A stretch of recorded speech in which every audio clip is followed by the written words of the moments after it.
first installment was a while ago, but I definitely wanted to continue this because A, I'm really enjoying going through this book with you, but B, I think a lot of you really liked that, and it makes sense for me to continue on from where we left off. So the rest of this video is going to be soft spoken, but I think I might eventually start doing whispered and soft spoken versions of this, because I know that some people prefer one or the other, not always both. So yeah, we're going to be picking up where we left off. This is going to be part 2 in the first video, which I'll link in the description. We just did the prologue, I think, and then a couple of pages. So this one is going to be picking up from chapter 1, creation, and let's get started. So this chapter is called Mazes of Terror. Hidetaka Miyazaki explained the appeal of horror to PlayStation Blog. Whether it be nature or society, it's often a harsh and unkind environment, so that translates into my games. However, he tempered this statement by explaining that his interest in Lovecraftian horror, above all, supports the game's underlying approach. It's not like horror is something we specifically go for, but it's important to have that sense of fear and terror, because it directly ties into the player overcoming that and enhancing their sense of achievement. The Bloodborne Universe, as we've seen, draws from Lovecraft's works and Gothic literature, which led the From Software teams to go to Romania and the Czech Republic to draw inspiration from local architecture. There are also some Victorian touches to the medieval decor, such as the characteristic street lamps. I didn't know that, actually. With these elements, Miyazaki did not so much want to evoke 19th century London as the cities farther from the capital, by mixing architecture from old Gothic cities with that of the small towns that could have existed during the Victorian era. PS4 allowed the designers to achieve a high level of detail.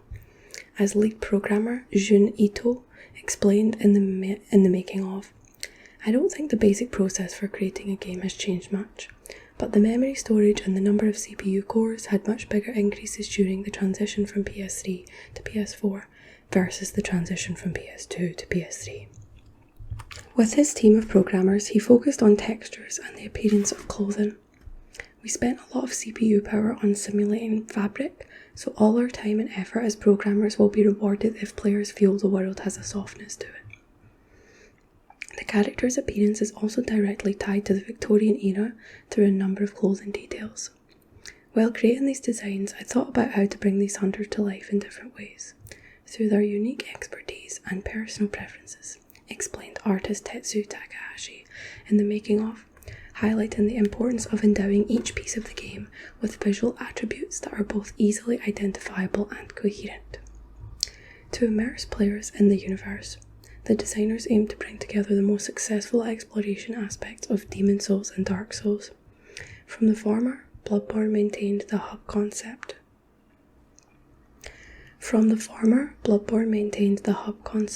Here, the Hunter's Dream, that can be accessed at any time using warp points spread out through the level. From the latter, it kept the idea of a world where areas are interconnected and shortcuts can be unlocked between them. When all is said and done, this element is less pronounced than in Dark Souls, due to the many levels of reality in Bloodborne: dream, main world, nightmare, etc. As meticulous as ever about the creation of his levels, Miyazaki himself drew all of the maps from the game's areas. His method of design and supervision had not changed. He wanted to make sure that the smallest details were in place, and that they lived up to his visual criteria, between sophistication and elegance. In 2015, he explained From Software's current philosophy to 4Gamer.net. When it comes to game design, our style is to not have a lead designer, but instead have the director work directly with the individual designers. Most of his team members were now used to working with him and knew his approach, particularly those in the art department who learned to decode the keywords he would give them to spark their creativity. This time Miyazaki chose to convey the fear of the unknown found in Lovecraft's terrifying stories. This objective inspired the concept artists like Tetsu Takahashi. I tried to depict the fear or panic people feel when faced with the unknown or something they don't understand. Also, I tried to depict the darkness that is born from a damaged psyche. Miyazaki's cryptic method of narration, which requires decoding through close attention to item descriptions, listening to each character and observing the scenery, reaches its full potential here. In the official Bloodborne guide, he admits to his penchant for difficult-to-decode stories. I kind of have a virtual pendulum in my mind. Generally, every other game I make is inscrutable and interpretive, then the next one is easier to understand. Armored Core 4 was my first game as a director. That was really hard to understand, but then my next one, For Answer, was a lot more approachable. Then Demon Souls was inscrutable, Dark Souls more approachable, and now we have Bloodborne. His top priority is to leave players great leeway for interpretation. He loves to read the different theories and analysis floating around online. Although he writes the full stories himself, he asks for input from his team. When development begins, he creates a forum in which he lays out all of his ideas, which are then discussed. Bloodborne revolves around intellectual transcendence and the repression of impulses, as he specifies in the game's official guide. The urge to transform into a beast is in conflict with the basic sense of humanity we all have. That humanity serves as a kind of shackle, keeping the transformation in its place. The stronger the shackle keeping the urge to transform in place, the larger the recoil once that shackle is finally broken. The Bloodborne creator sometimes draws inspiration from his new daily reality, as he mentioned humorously in 2015 to The Guardian. Now I'm president, I get to meet a lot of other company presidents. They're such weird people. I'm fascinated by them. I use some of them as enemy characters in our games. Wait, that's so funny. However, although he maintains full creative freedom, Miyazaki sometimes removes elements from the final game. Miyazaki sometimes removes elements from the final game judged by his team to be much too dark or crazy. He does not hesitate to acknowledge From Software members who have developed ideas that impressed players. In the official guide, for instance, he notes that designer Masaru Yamamura implemented the plain doll's responses to players' gestures. Interesting. A shared experience. While the free online mode in PS3 led him to imagine the revolutionary asynchronous multiplayer model in Demon Souls, asynchronous, I think that word is supposed to say. In Demon Souls, Miyazaki had to rack his brains to come up with a new idea for Bloodborne.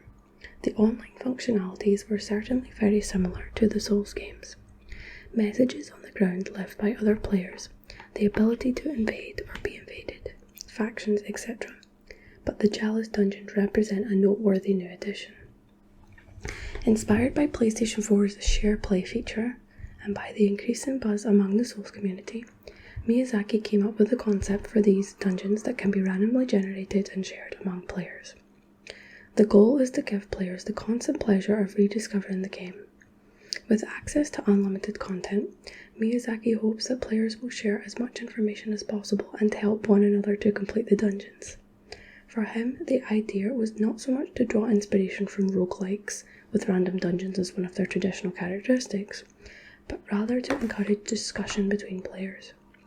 As with the online mode of Dark Souls 2 being developed at the same time, From Software responded to the numerous requests from fans by facilitating connections between players in Bloodborne.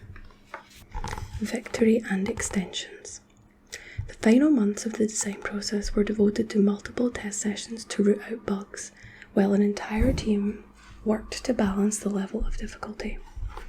The From Software and Sony teams did what they could to optimize the game, while aiming for an average of 30 frames per second. Their goal was to achieve the best compromise between the smoothness required by the fights and the many elements that needed to be displayed. Although Miyazaki has said that the PS4 proved to be easy to program, allowing for the design of complex architectures and highly detailed animations, the final result was not as perfect as was hoped. That's why we need a re-release on PC. In its world worldwide release from March 24th to 27th, 2015, Bloodborne suffered very long loading times and occasional drops in frame rate, a problem that had already affected Dark Souls at the time. From Software quickly did what it could to release patches, a situation that frustrated Miyazaki, but which he believed necessary. I'm sure users would prefer it if we release something free of imperfections from the get-go, and that's a perfectly reasonable expectation to have. But realistically speaking, I think patches are a necessary thing. At least he's honest. Despite these problems, the game received almost unanimous positive reviews from critics and the public alike. Over 1 million copies sold in less than a month, and sales broke the 2 million mark during the summer of 2015. A big success, surpassing the already high expectations of Sony and reaching the same heights as the Souls games. Bloodborne thus established itself as one of the major PS4 exclusives, but also as one of the most popular games for the new generation of consoles. And for the first time in the history of the series, the game was dubbed into several languages: English, French, Spanish, Japanese, etc., while the previous episodes had only been produced in English. Soon a DLC was in production, the best DLC, taking advantage of this success and giving players an extension of the Bloodborne world. According to producer Masaki Yamagiwa, 2 DLCs were originally planned. Oh my god, imagine they had another DLC that we didn't get to play. But From Software soon decided to meld them into one single adventure to be called The Old Hunters. Miyazaki wanted to take the opportunity to clear up some confusion about the plot by suggesting some origins for the plain doll in the Hunter's dream, along with the story of one of the great ones referenced in the game, Kos. Or some say Cosm. Based on player feedback that there were not enough weapons in the original game, the From Software team also decided to supplement the DLC with over 10 new weapons with varied characteristics. The Old Hunters was created with great care, introducing 3 additional areas and 5 new bosses. Thanks to support from Sony, the DLC had a high enough budget to record new music with an orchestra so that it wouldn't clash with the Bloodborne soundtrack. The Old Hunters was released on November 24th, 2015, so that was a good 6 months later, and was greeted with praise similar to that of the original game. This was in spite of some criticism regarding the difficulty of one boss, a tad too difficult. I wonder if that was Orphan of Kos, or maybe Ludwig, and the scarcity of items used to optimise the new weapons. These reservations were minor compared to the positive aura surrounding Bloodborne. Hidetaka Miyazaki had prevailed. He had successfully completed an original work without the name Souls, but with the same spirit as those other games. This victory confirmed what was said of him in the making of by Masami Yamamoto, head of external development for Japan Studio. Miyazaki-san creates games which resonate with people regardless of the fact that they were made in Japan or that there are cultural differences between Japan and other countries. That's so interesting to hear about how the game was perceived at the time, because personally I didn't play it until 2 or 3 years ago, so a long time after it was actually made, so really interesting.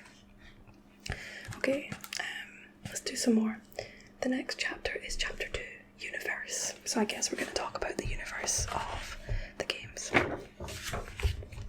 Introduction to new themes. Demon's Souls and Dark Souls explored the themes of death and souls, and Bloodborne strayed little from this approach, building its universe and story around other themes just as rich in symbolism: blood, madness, the moon, and the hunt, and by extension, bestiality, this time at the heart of the plot. The plot is complex, much more so than that of the Souls games, tackling a wide array of subjects, such as species evolution and different planes of existence, while also touching on the unquenchable desire to create life.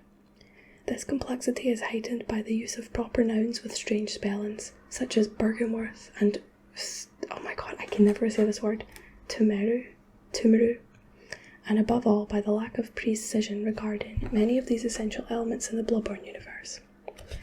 Ironing out the story therefore requires more conjecture and interpretation than the Souls games did. No matter, Hidetaka Miyazaki's singular narration invites us to do just that. Hints are tucked away in every nook and cranny, within every description and the shortest dialogue, in the attire worn by the characters, and even sometimes in their voices or gestures, along with the music and the placement of items. Bloodborne brilliantly builds on the narrative legacy of the Souls games, transcending them with its new themes. The universe's principles. Before presenting the story behind Bloodborne, it's worth taking some time to look at the universe's guiding principles, which are quite different from the genre's classics. Humans and Great Ones. First, we need to start by distinguishing the different types of beings found in Bloodborne. Humans are the game's primary species, or at least serve as its focal point. The story revolves around the human city of Yharnam and its surrounding areas. Other far-off lands are referenced in the game without much detail. We don't often meet humans from these parts. Besides the residents of Yharnam, the game also refers to the Temerians, subjects of a lost ancient kingdom.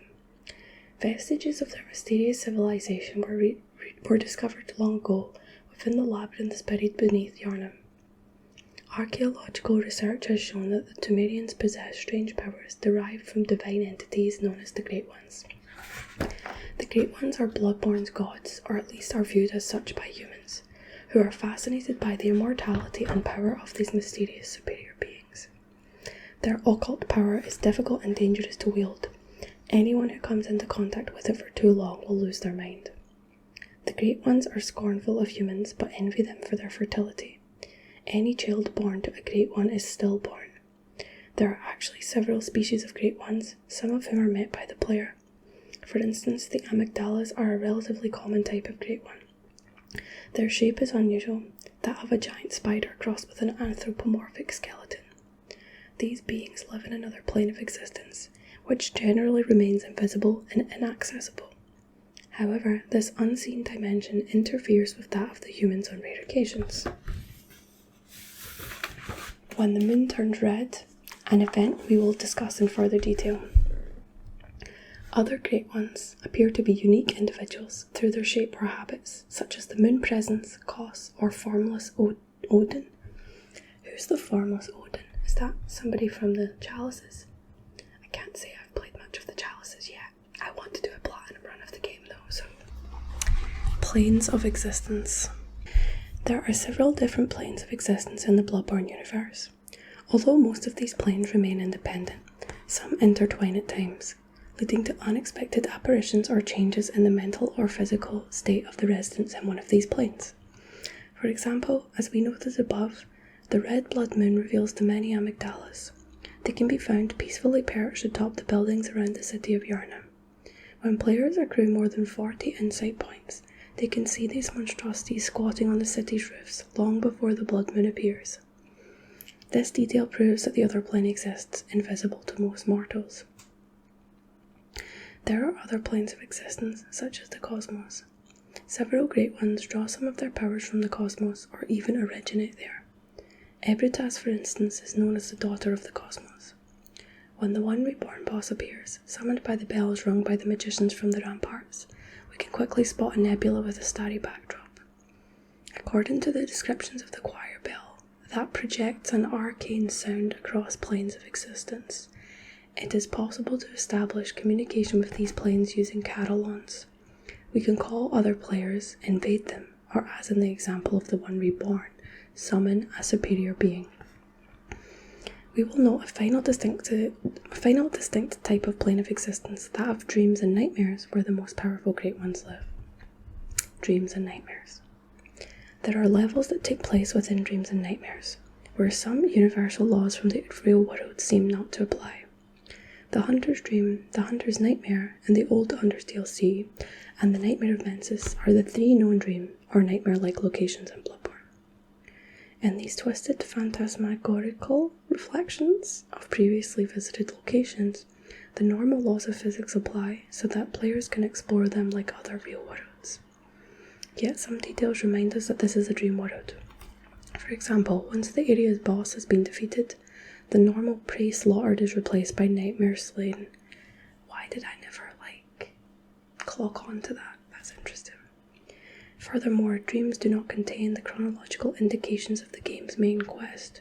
The progression that begins with twilight, then the small moon at nightfall, then the majestic full moon, and finally the blood red moon. Dreams and nightmares are also associated with the moon, but the moon's light is constant, no matter the stage of the game, as if time stands still. A final unusual characteristic of dreams and nightmares is that they were created by Great Ones. The hunter's dream was made by the moon presence. Kos created the hunter's nightmare, and the nightmare of Mensis ends when Mergo's witness is defeated. Some Great Ones, such as the amygdalas, are not present in dreams, perhaps due to a hierarchy between the different Great Ones. Interesting. Players must still face one of these beings in an ethereal, surreal location, the Nightmare Frontier. We will come back to each of these dreams and nightmares, along with their creators, in our presentation of the game's story, but it is worth noting that these surreal locations belong to the Great Ones, while the real world is essentially occupied by human beings. It seems likely that these different planes of existence, including dreams and nightmares, are built-in layers one on top of the next. There are some hints throughout the adventure that suggests this. Our primary clue is that from some areas, you can glimpse parts of different locations. Oh, wait. Yeah. For instance, from the fishing hamlet, you can view the tops of the Yarnum buildings emerging from the depths of the ocean. But the city has never been flooded. It is simply located in a lower layer in the Yarnum plane of existence. Above the fishing hamlet in the Hunter's Nightmare created by Kos, there is the location called the Nightmare Frontier. From here it is possible to spot the masts of ships clashing far below, from the dizzying heights upon which the frontier floats.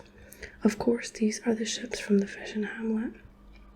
Finally, the outline of the Nightmare Mensis castle appears far off, above in the fog of the Nightmare Frontier.